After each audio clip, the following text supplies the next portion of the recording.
এতিয়া আৰু চিন্তা নাই, মাত্ৰ 5 মিনিটত লাভ কৰিব ড্ৰাইভিং লাইসেন্স। দ্বিতীয় কাৰ্যালয় নহয়, ব্যক্তিগত প্ৰতিষ্ঠানে দিব চালকক অনুজ্ঞাপত্ৰ।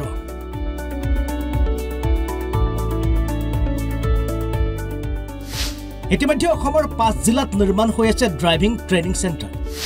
আপুনিও খুলিব পাৰিব ড্ৰাইভিং লাইসেন্স দিয়া এজেন্সি।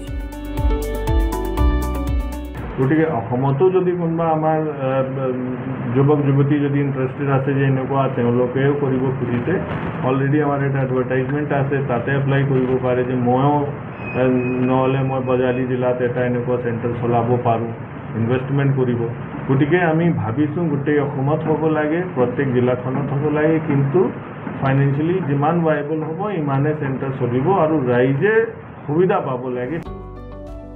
হয়, এতিয়াৰ পৰা আপুনি চালকৰ অনুজ্ঞাপত্ৰৰ বাবে পৰিবহণ কাৰ্যালয়লৈ দৌৰিব নালাগে। ব্যক্তিগত প্ৰতিষ্ঠানক দিয়া হৈছে চালকক অনুজ্ঞাপত্ৰৰ প্ৰদানৰ দায়িত্ব। ইতিমধ্যে নগাঁও, কামৰূপ, বৰপেটা, ডিব্ৰুগড় আৰু বিশ্বনাথ জিলাত ব্যক্তিগত প্ৰতিষ্ঠানক দিছে অনুমোদন।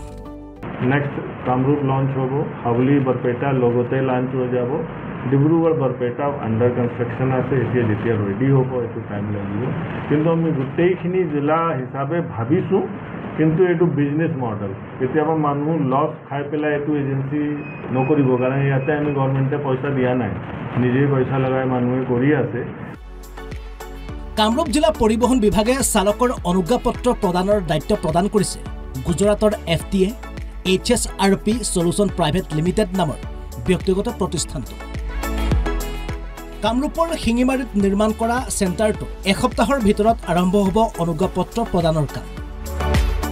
চেণ্টাৰটোত নিৰ্মাণ কৰিছে অট'মেটেড ড্ৰাইভিং টেষ্ট ট্ৰেক, য'ত সক্ৰিয় হৈ থাকিব 20টাকৈ CCTV। কোনো বিষয়া কৰ্মচাৰীৰ উপস্থিতি অবিহনে সম্পূৰ্ণ হ'ব গাড়ী চালকৰ পৰীক্ষা।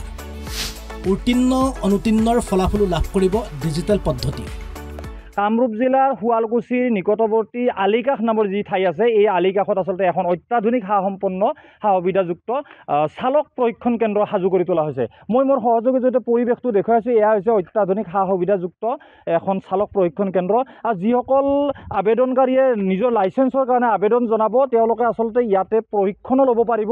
আৰু তেওঁলোকে প্ৰশিক্ষণ গ্ৰহণ কৰাৰ অন্তত ইয়াতে এখন অনুজ্ঞাপত্ৰ লাভৰ কাৰণে তেওঁলোকে ইয়াত আবেদন কৰিব। আৰু সেই আবেদনৰ সময়ত তেওঁলোকে যি প্ৰশিক্ষণ গ্ৰহণ কৰিছে, তেওঁলোকে যি আচলতে দক্ষ হৈ উঠিছে তাৰ প্ৰমাণ চাবলৈকে পৰিবহণ বিভাগৰ অধীনস্থ এই যিটো প্ৰশিক্ষণ কেন্দ্ৰ, ইয়াত কিছুমান ট্ৰেক নিৰ্মাণ কৰা হৈছে।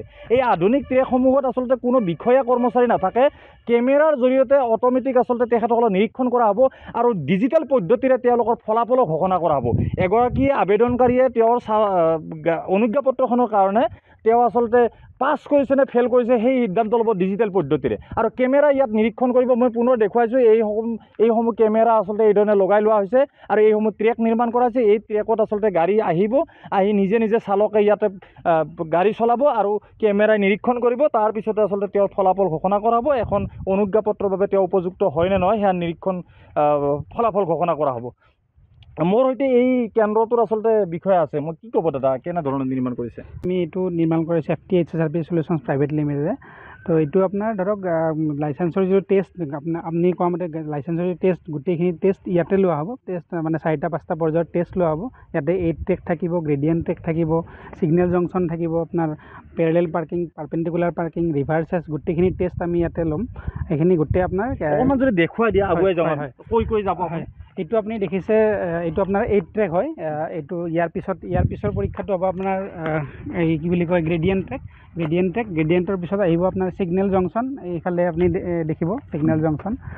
তাৰপিছত পৰীক্ষাটো হ'ব আমাৰ ৰিভাৰ্ছ এছ বুলি কয় এইটো, মানে তাৰপিছৰ পৰীক্ষাটো হ'ব আপোনাৰ পাৰ্পেণ্ডিকুলাৰ পাৰ্কিং, তাৰপিছৰটো পেৰেলেল পাৰ্কিং। এইকেইটা টেষ্ট আমাৰ ইয়াতে লোৱা হ'ব।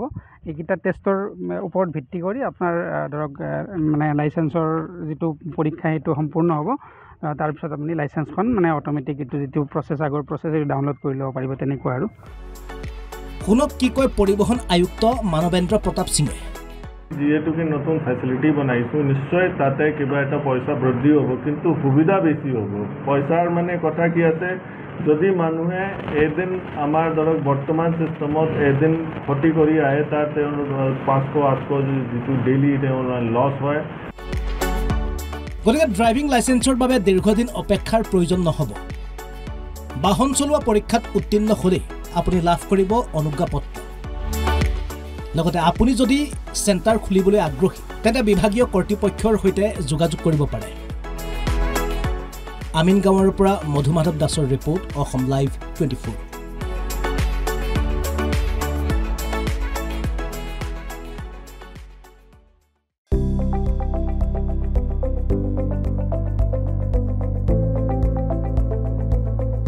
NB নিউজ সহজ সৰল ভাষাত নৱভাৰতৰ কথা